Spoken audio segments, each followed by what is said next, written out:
قصة النهاردة عن جثة اللصة المحنطة من حوالي 2350 سنة.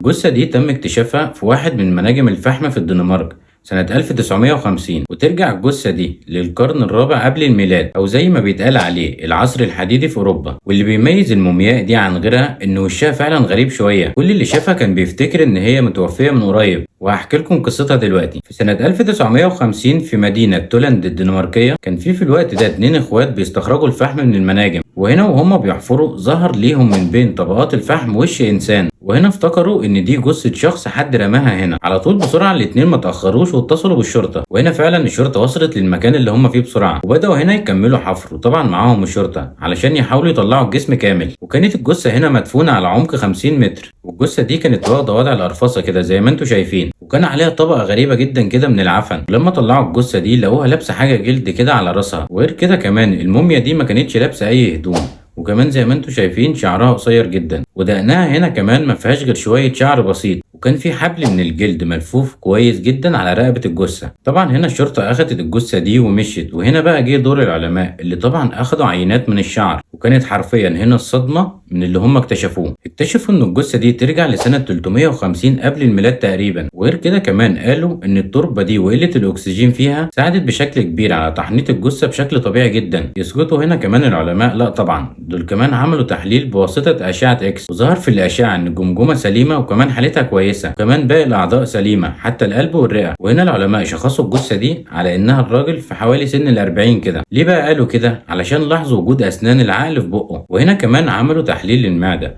وظهر لهم ان الراجل ده قبل ما يموت كان اخر حاجه اكلها شوربه من الخضار. العلماء هنا حطوا نظريتين، اللي هو ازاي الراجل ده مات بالطريقه دي. النظريه الاولى هنا بتقول ان الراجل ده كان غني جدا، وكان في حد من الحراميه قتله بسبب ان هو يسرق اللي معاه كله. العلماء هنا قالوا كده بسبب الحبل اللي لقوه حوالين رقبته. والنظريه التانيه هنا هي دي اللي انا شايفها الاقرب للحقيقه، ان الراجل ده كان حرامي او مجرم وتم اعدامه بالطريقه دي، وفي الاخر رموه في المنجم هنا. والمومياء دي موجوده حاليا في متحف في الدنمارك.